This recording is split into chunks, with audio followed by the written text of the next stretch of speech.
आज मैं लेकर आई हूँ आप लोगों के लिए रक्षाबंधन स्पेशल बिना गैस जलाए मुंह में घुल जाने वाली ये मिनटों में बनकर तैयार होने वाली ये बहुत ही स्वादिष्ट से मिठाई। और इसे बनाएंगे बिना चाशनी बिना मावा के, वो भी मिनटों में बनकर तैयार हो जाती है। बाज़ार में आजकल मिठाइयाँ काफ़ी मिलावट वाली मिल रही हैं, तो फेस्टिवल काफ़ी आ रहे हैं लगातार। तो आप इस मिठाई को एक बार बनाएं। इसे बनाना बहुत ही आसान है, ये मिनटों में बनकर तैयार हो जाती है। तो इसके लिए हमने यहाँ पे एक जार लिया और हाफ कप चीनी डाला है। साथ ही हमने 2 से 3 इलायची डाल दी और इसके साथ ही इसका पाउडर बनाकर तैयार कर लिया है। इसे बिल्कुल फाइन पाउडर बनाया है। अगर आपका दरदरा चीनी पीसता है तो उसे आप छान लीजिएगा। और ये देखिए हमने इसे काफ़ी फाइन पीस कर तैयार कर लिया है। तो अब इसमें डालते हैं 200 ग्राम पनीर हमने यहाँ पे लिया है। आप चाहे तो पनीर घर पे भी बना सकते हैं, पर मैंने यहाँ पे रेडीमेड पनीर लिया है।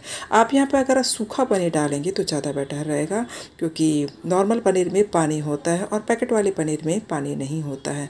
और चलिए हमने यहाँ पे 200 ग्राम पनीर डाला और इसे डालकर मिक्सर में रुक रुक कर थोड़ा सा चला देते हैं, जिससे वो चीनी में काफ़ी अच्छी तरह से घुल मिल जाए।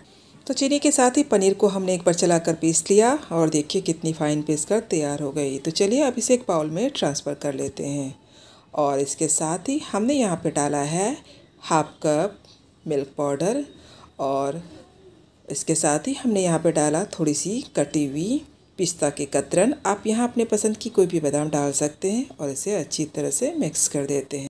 और इसे हमने अच्छी तरह से मिक्स कर लिया है। अब डालते हैं इसमें 2 चम्मच भर के हमने यहाँ पे डाला है नारियल का पाउडर और इसे भी डालकर अच्छी से मिक्स करेंगे। इसके साथ ही हमने यहाँ पे डाला केसर वाला दूध। हमने गर्म दूध में केसर को भिगो दिया था और इसे 2 से 3 चम्मच ले लेते हैं और इसे भी डाल देते हैं, जिससे कि मिठाई का कलर हमारा काफ़ी अच्छा हो जाए, बिल्कुल केसरिया जैसा।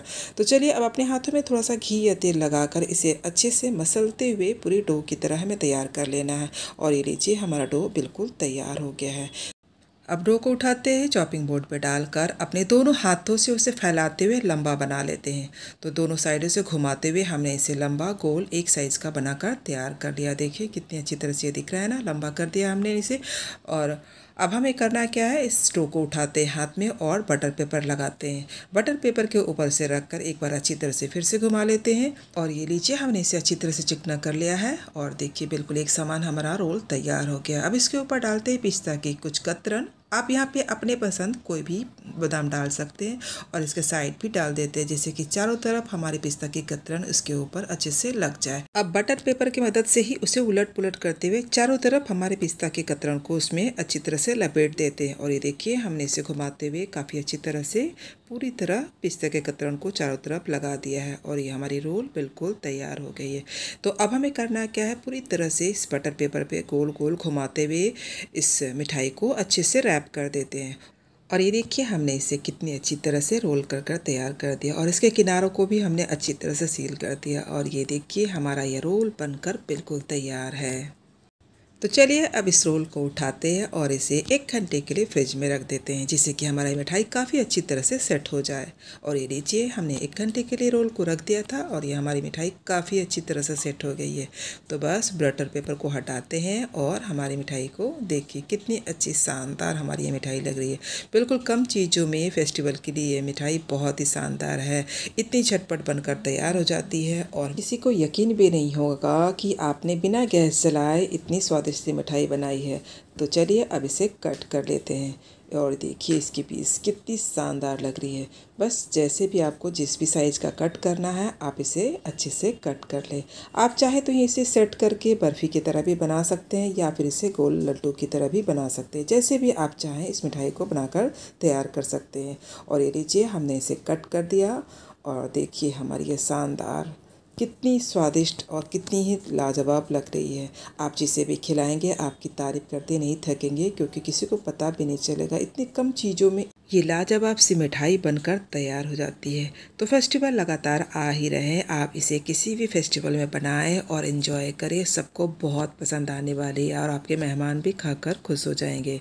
तो चलिए हमने सारी मिठाई को अच्छी तरह से कट कर दिया है और इसकी प्लेटिंग कर लेते हैं। और ये देखिए कितनी शानदार लग रही है हमारी ये मिठाई। जिसे भी दिखाएंगे जिसे भी खिलाएंगे किसी को यकीन नहीं होगा कि बिना गैस जलाए आप इतनी शानदार मिठाई बना सकते हैं। तो आप भी इसे बनाएं और फेस्टिवल एंजॉय करें। हमें पूरी उम्मीद है आपको ये बहुत पसंद आने वाले। लास्ट में हमने इसे गार्निशिंग किया कटे हुए पिस्ते से और थोड़ी सी रोज़ पेटल से। आप अपने हिसाब से इसे किसी भी तरह डेकोरेशन कर सकते हैं। आप चाहे तो यहाँ चांदी का वर्क भी लगा सकते हैं, जिससे आपकी मिठाई और भी ज़्यादा खूबसूरत दिखेगी। और ये देखिए कितनी शानदार लग रही है हमारी ये मिठाई। जिसे भी खिलाएंगे किसी को यकीन नहीं होगा कि बिना गैस चलाए आपने ये मिनटों में कुछ ही चीज़ों से बनाकर ये मिठाई को तैयार किया है। और देखिए मैं आपको तोड़ कर दिखा रही हूँ, कितनी नरम मुलायम, बिल्कुल मुँह में घुल जाने वाली ये स्वादिष्ट सी मिठाई है। तो इस फेस्टिवल आप भी इस मिठाई को बनाएं और एंजॉय करें। फ्रेंड्स, अगर आपको हमारी रेसिपी पसंद आई होगी तो प्लीज़ इसे लाइक करना और इसे ज़्यादा से ज़्यादा शेयर करना। और अगर आपने हमारे चैनल को अभी तक सब्सक्राइब नहीं किया है तो प्लीज़ मेरे चैनल को सब्सक्राइब कर लेना। फिर से मिलते हैं एक नई रेसिपी के साथ, तब तक के लिए बाय बाय, टेक केयर।